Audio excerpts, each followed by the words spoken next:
Hi guys, welcome back to a new video. I haven't filmed a sit down video or like just something that's not a vlog in so long. I'm excited to film one again. I'm back with another girl talk. Get ready with me.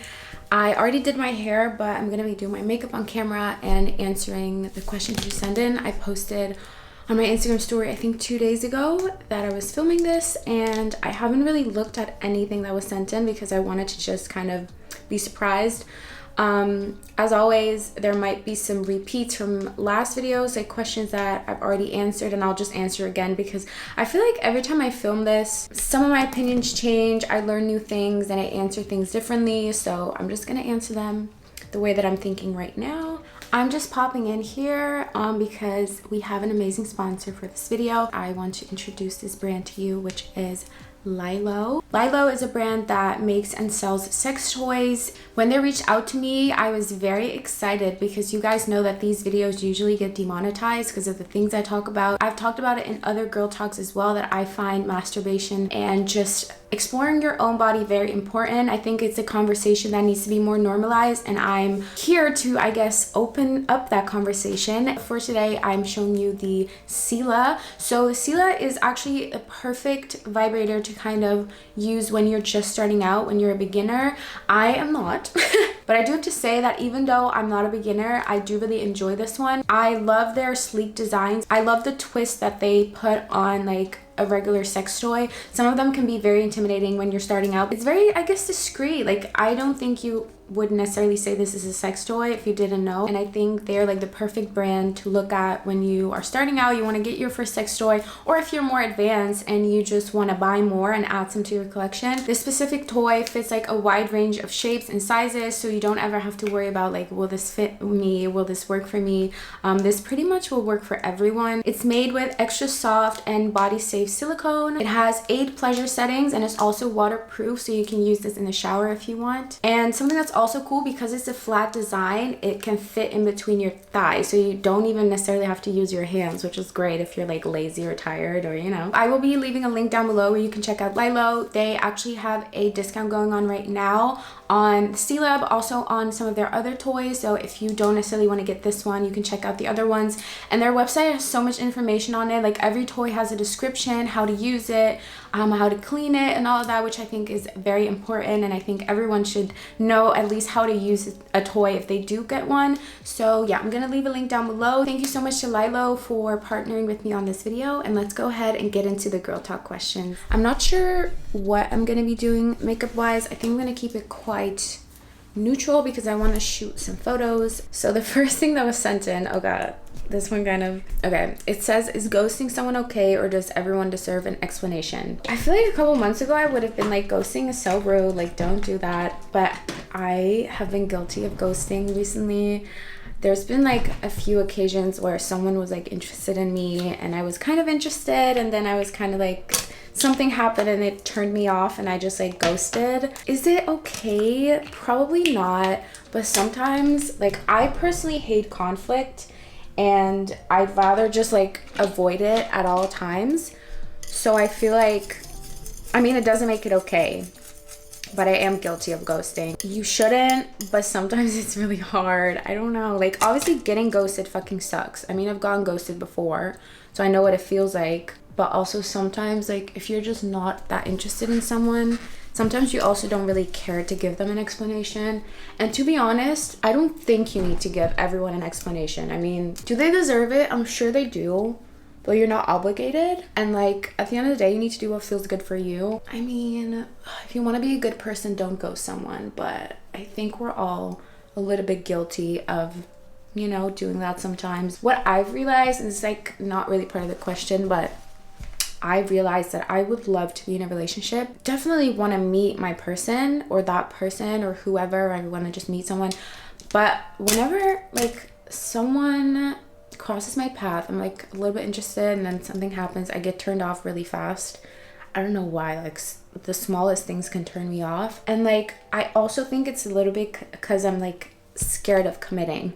I'm scared to get back into something with someone because of, I guess, the previous, it wasn't a relationship, but the previous situation I was in. So I'm cracking my Knuckles. I feel like because of that, I have such a hard time committing, and like even committing to one date. Like to me, that is so hard. I'll be interested in someone for a little bit and then I'll notice like, oh, this is not really what I'm looking for, or like they do something that gives me the ick. And as soon as I have the ick, like it's just, I already know like this is end of the story. Like we're not gonna be seeing each other again. I just feel like I probably have a hard time committing, like commitment issues. I got daddy issues. I have a hard time trusting, and I feel like especially because of the last situation I was in, I haven't talked about it much in detail. I did talk about it a little bit on the podcast, but I feel like that specific situation left me with some traumas that I need to like deal with, because it really changed me as a person when it comes to like love and I don't know, like a love interest, because I used to be like super affectionate. Like affection was 100% my love language. Like this person I was with for months, he was not at all. Like he made me feel like it was uncomfortable to be affectionate. And I feel like because of that, now whenever like, I remember I was on this date with a guy and he ended up like, he like put his arm around me and I was like, oh my God, like I feel like I couldn't breathe. Like it was so uncomfortable to me. And I think that's when I realized like, okay, this guy I was with definitely left me with some traumas that I need to somehow be able to get over. And one of those things is affection, touching, like, I don't know. It's like so uncomfortable to me now. And I think that's also why I'm kind of like not scared, but why I'm more hesitant to like go on a date, because I'm terrified that someone is going to touch me, even just put an arm around me. Like, oh my God, I don't know. If you guys have ever like experienced this, or you're like this, or you have this, whatever it is, I don't know, let me know if you have tips. I'm asking you guys for tips now. I mean, this is a girl talk. I give you advice, but sometimes I need your advice as well. I recently broke up with my best friend and I'm not sure if I'm coping. Kind of want to reach out to her, but I don't think the friendship is worth saving anymore. I can speak of experience in this one. You guys know I moved out of the house I was living in with my then best friend. I wasn't really going to talk about this, but I'll just quickly mention it here. We're not friends anymore. We'll leave it at that. So I get where you're coming from and I get the feeling. I also had a moment where I was kind of like, oh, wait, now, like, I don't really know if we can still work this out. And I think you just have to listen to your feelings. Definitely take a moment to like have your own space and figure out how you're enjoying that. And eventually, if the friendship is worth it, then you guys will both be able to put the effort in. But I also think that if the other person isn't really willing to put that effort in anymore, you should just leave it. Because, you know, people come and go. Like, people come into your life for you to learn something. Not everyone is here to stay forever.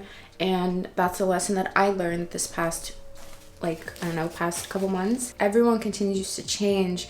So maybe you're now entering a chapter of your life where you're going to be kind of different and you're changing, and that friend just doesn't really fit into your life anymore. Yeah, just give it some time to think about it. And obviously, if you really are meant to be friends, you'll be able to find your way back to each other. Like, this doesn't have to be the end, but sometimes friendships also end for a reason, and it doesn't have to be negative. What made you want to move out on your own for your mental health? Well, like I said, that friendship kind of, you know, it changed and it ended, and I just realized I really wanted to live alone. I didn't enjoy living together at all, really. I feel like from the start, I just wasn't really feeling it. And so now that I live alone, like, it's been such a relief for me. It's been like a weight lifted off my shoulders, and I finally feel like I can have the space that I wanted this whole time. Yeah, I really like being alone. I like spending time with myself. I don't need someone in my house every day. It was really holding me back. You know, I was going through a lot this past year, and I had ups and downs. You know, there'd be moments where it was going a bit better, but at the end, I just realized the one thing that I really needed was just to have my own space. Because whenever I am going through something, I always really need to just have my own space and be alone. But when you obviously live with a roommate, that's kind of impossible. Like, there's always going to be someone there. So now that I live alone, it's so nice. Like, it's only been like not even a week, but it already just feels so much better. And then I also got like my dream apartment, which is amazing. Yeah, I think it was just, I did it for myself. I feel like I am always doing things for other people. I mean, moving in there, I also kind of didn't do it fully for myself. And I decided, you know, from now on, I'm gonna be thinking about me a bit more and doing things that I want to do and doing things for myself to make me happy, because at the end of the day, you need to create your own happiness. No one else is going to do it for you. Does your anxiety or depression ever affect your romantic life? So this kind of goes back to what I was talking about earlier. Whole thing just makes me anxious. Like, all of it just freaks me out because, like, I haven't had any good experiences, and so whenever, you know, sometimes I see couples and I'm like, that would be so great, but then in a way I can also just not imagine myself being like that with anyone, because every time I've been with someone, it was so negative and such a just bad experience that I almost can't really imagine me like having a relationship like that with someone.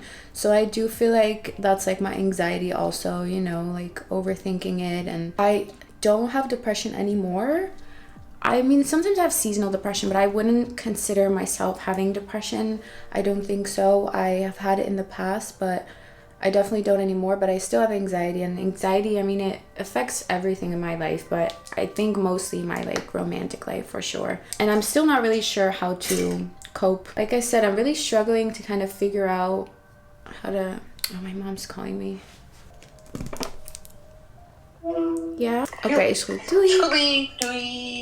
and I can't really give you tips on it because I haven't figured it out either. The safest way for me to go about it is to just not be with anyone, which obviously isn't a solution because then I get sad because like I do want to be with someone, but like for some reason my anxiety isn't allowing me to take those steps. Because like to want to be with someone, obviously you have to be open to like going on dates and doing all of that. And like I'll go on one and then I'll be like, ugh, this is not it.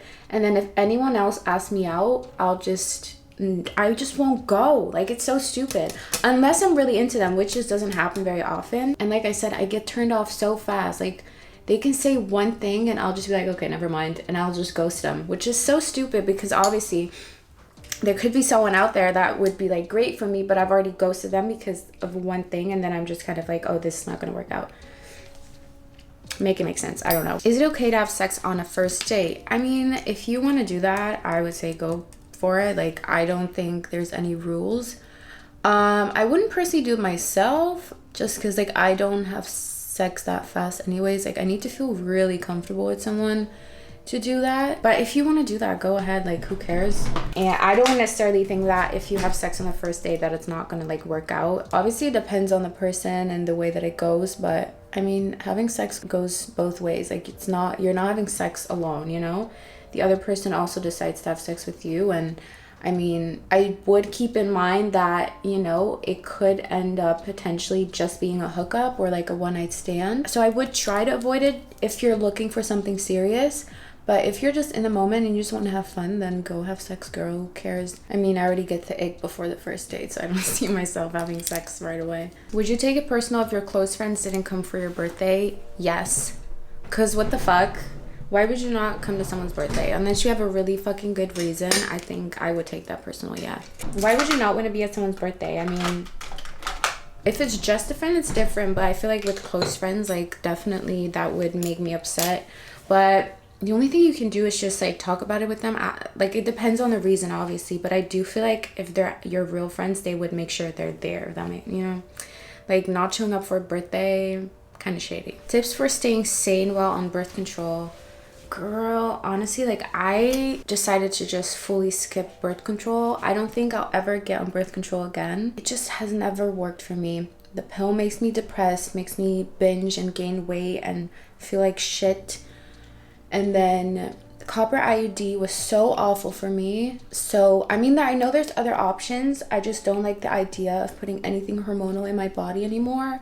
You know, my natural cycle is great and I don't really want to mess with that anymore. So I can't really give you tips on that because I personally just don't think, like, it just doesn't work for me. I hate it. I don't see myself getting back on birth control.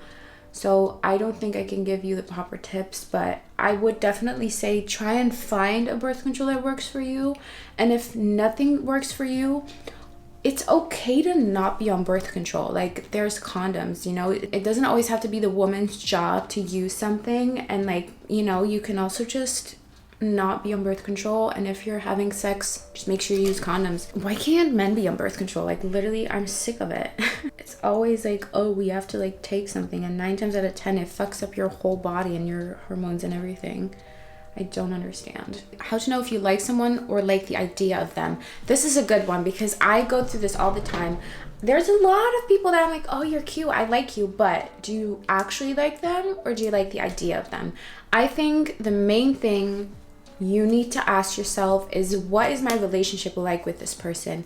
Do you actually have like an actual connection? If it's just physical, then I would say you just like the idea of them.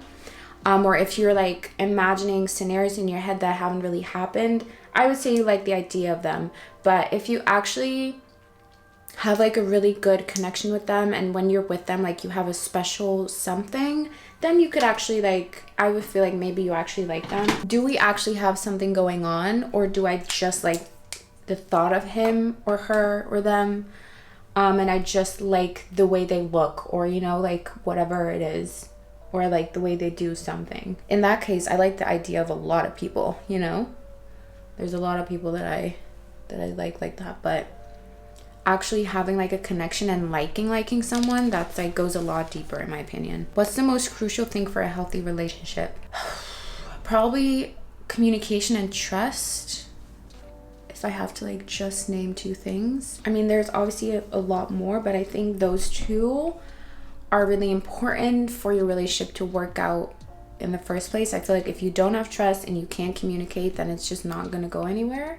Like, you're just gonna have issues all the time. How to stop worrying about being pregnant when using protection. Ooh, I feel like if you are, like, I feel like every woman has this, and every month you're gonna kind of be a little bit scared that you might be pregnant. The only thing you can really do is just try not to think about it, because if you start thinking about it, sometimes there's this like, I think it's called placebo effect. So your head, like, you'll be worried, and then your body's actually gonna give you certain signs making you think that you're pregnant when you're not. The only thing you can really do is just like not think about it, and just remember that you are using protection, so there's like pretty much no chance that you are pregnant. But pregnancy scares, I mean, as long as you're having sex and don't want to be pregnant, they're gonna continue to happen. Like, you're gonna have them every month probably. Maybe try and track your cycle through like an app that can maybe help you, so that you kind of know where you're at, and if you are late, then you'll know right away, because our body is sick. Like, this bitch can fool you. You have no idea. Do you think self-confidence comes more naturally to you with age? When did it for you? I do think so. In I wouldn't say in every situation, obviously, but sorry, my battery died. When you're still going through puberty, it's a lot harder to be confident and all that, because there's just a lot happening in your body. Your body's changing constantly. You know, you're feeling insecure, there's so many hormones. So in most situations, I do think that is the case. I feel like a lot of, especially women, they're just like insecure when they're teenagers, because, you know, you're going through puberty, there's a bunch of hormones in your body, but then as soon as you kind of get older and mature a bit, I feel like it does get better for a lot of people, but everyone's obviously different. Not everyone's gonna have the same experience, you know. He doesn't like me and I don't know why. You don't need to know why. If a guy tells you he doesn't like you, just move on. Don't sit there and try to figure out why or how to get him to like you, because there's absolutely no point. I learned this, you know, over the years. You can try and make a guy want you, but it never works out, and it's literally a waste of time. Like, there's so many people out there that do want you, and that you don't have to beg to like you. Please don't ever try and like make a man like you after he tells you he doesn't. Like, there's literally no point. It's just gonna make things harder for you at the end. Do you get bloating? If so, what helps? I mean, I think everyone gets bloated sometimes. It really depends obviously on what you're eating. If you notice that you're bloated a lot, maybe have a look at your diet and see what you're eating. 'Cause maybe there's something in your diet currently that your body can't really deal with, like maybe dairy, or I don't know, gluten. There's so many things, and so many people have like allergies and stuff to certain foods they just don't know about, and they get bloated. So I feel like if you experience bloating a lot, there's definitely something going on with your diet or something in your body. So just check that out. You can go to a doctor too and just see if they can do one of those tests where they check if you're allergic to anything. I don't think there's like one specific tip for like, oh, what to do when you're bloated. Like, it really just depends on what you're eating and what's causing the bloating. How to feel secure while having sex with small boobs. This one is really hard, you guys, because I definitely am like, there's a reason I'm getting a boob job. Obviously I'm getting my boobs done later on this month. During sex, my boobs have always been something that I just don't use them. I just don't use them. If I can keep my shirt on, I will. So I can't really give you tips on that, because what I'm doing is I'm getting a boob job. Not only to feel more confident during sex, just to feel more confident in general. And like, I'm doing it for myself, but my boobs have definitely been an insecurity while having sex. So I can't really give you tips on it. At the end of the day, like, having small boobs is still pretty. Like, just because your boobs are small doesn't mean anything. But I think it also, having the right partner when you're having sex can help make you feel more confident about them. I haven't had that, so I don't really know what it's like. But hopefully you will find someone that, you know, when you do have sex, they will make you feel more confident about them. Because I don't really know, like, I don't know. I never used them. I was like, girl, we leaving these in the bag. They're not coming out. Mini story time about me losing my virginity. My mom was home. I was not expecting it. I was like, fine. At the time, I thought it was really good. But looking back now, it definitely was not. So, but I wasn't in pain or anything. Like, it was pretty easy. I just acted like I knew what I was doing when I really didn't know shit. Do you smoke every day? Yes, I do. I'm really trying to quit smoking cigarettes. They're so bad, and I don't really enjoy them anymore either. I don't know why I still smoke them. It's just such a habit now. But weed, I do smoke every day, and I will continue to do so because I like weed.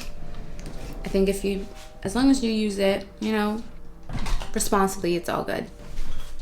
Why did someone say reaction to R. Kelly music? What the fuck? How do you maintain your coochie after waxing to avoid ingrown? Okay, so I actually, last time I went to get waxed, I went to a different, well, it was the same salon, but it was a different waxing lady. And she gave me some really good tips. Now, I'm still trying all the products out, so I don't want to share it yet just because I want to actually make sure it works before recommending. I will share the routine, because I literally just started it and I'm waiting to see like the results. But if I see good results, I'll share it with you guys, because she was like, she gave me all these new tips and all these products that I've never used before. So I'm very excited to see if they work, but I'm gonna need some time to try it out first. Does weed make your pussy dry? I don't know. I've never had sex while I just smoked. Have I? Actually, maybe I have, but I don't think, okay, no, maybe I did have sex while I was high, but I don't think it affected it. Don't quote me on that though, because I'm not exactly sure. Maybe it does. I literally have no idea. I don't think so. I feel like weed makes you more horny, if anything. Do you feel rushed to have a partner? I too have never been in a relationship, and sometimes I feel left out or like I'm missing something. Again, going back to what I said earlier, yeah, for sure. Like in a way, I love being single, and I'm totally okay with being alone. But then, you know, obviously if you see other couples and people around you, like, it can definitely feel like you're missing out on something, you know, and like it can make you feel like you want that as well, which is okay, because maybe it helps you realize that you are ready for a partner. Now you just have to be more open to actually like meeting that person and being able to, I wouldn't say find that person, because you shouldn't be looking, but to meet them, I guess. That's what I'm working on too. Like I've made the realization that I do want a partner, and now I just need to work on opening up more and allowing other people to come into my life, because that's where I'm currently struggling. Thoughts on one of your friends being close friends with your significant other? I mean, I'm hoping that, you know, whoever I end up being with can be like good friends with my best friend.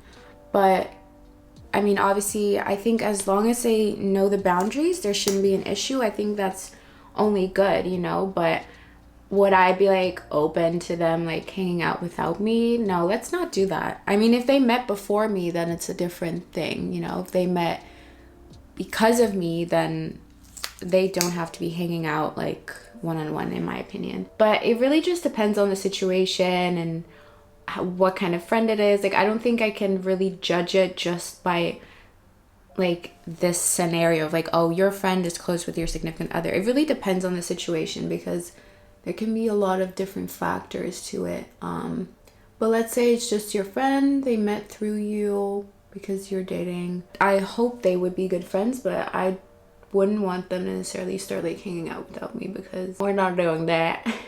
I also have major trust issues, so that just wouldn't feel good to me. Just being very transparent with you on that one. I'd fucking hate it. I would never tell someone what to do. Like, I'm not gonna tell you, oh, you can't hang out with Jessica. I don't know Jessica, but I'll let you know that I'm annoyed about it, so you can decide on your own what you're gonna do with the information I give you. How to break out of being shy and do social activities even when you're out of your comfort zone. I think it's quite hard. I'm not a very social person, and I've tried, you know, for years to be more social. And I also think that sometimes it's okay to accept that you're not a social person. If you really want it, then you can like really try. I've gone to a point where for so long I wanted to be that person. I wanted to be that person that was social and going out all the time and grabbing dinner with different people. And I just realized I'm not that person. I really, really enjoy being alone. And occasionally I do enjoy being social, because it also kind of helps me not become depressed and like feel isolated. But I don't think you should force yourself to try and be social. Like, if you have to force yourself, that already kind of proves that maybe you're just not a social person, and that is okay. I always felt so weird for liking to be alone and not wanting to be out all the time. And now I've gone to a point where I'm like, I'm just not a social person, and I'm okay with that. I like being alone. I like being home a lot, and that is fine. I don't have to be like everyone else. I don't have to be that girl that goes out all the time and has a bunch of friends, and like, you know, you just really have to look at what do you want. If you don't enjoy being social, you don't have to be social. Like, you have to be social obviously when you're like working or whatever, but you don't have to force yourself to try and be social. Like, it just doesn't work out. You're not gonna enjoy it. Is giving head good / tips to give head? I've never given head before. I don't want to. I'm probably not as much into men as I think I am. No, I also just think it's because of like the experiences I've had. I just never felt comfortable trying to suck dick. I mean, I hope if I ever end up with a man, I hope that I can do it, because like that would suck if it would suck if I don't want to, you know, give a glock. But like, something about it just makes me like, what? And it just makes me think like, maybe I'm just not into men. I don't know. Stuff like that makes me really question my sexuality, because I just don't see myself like when I watched in porn and stuff, it's hot, right? But thinking about doing myself, I was like, ugh. Every time I've touched a dick, I was like, I don't really want to be touching this. Like, ew. I think I'm gonna end the video here. I really like how my makeup turned out. It's just very simple and neutral. Thank you so much for watching. Don't forget to check out Lalo or Lilo. I'll have a link for them down below. I love you guys, and I'll see you in my next video.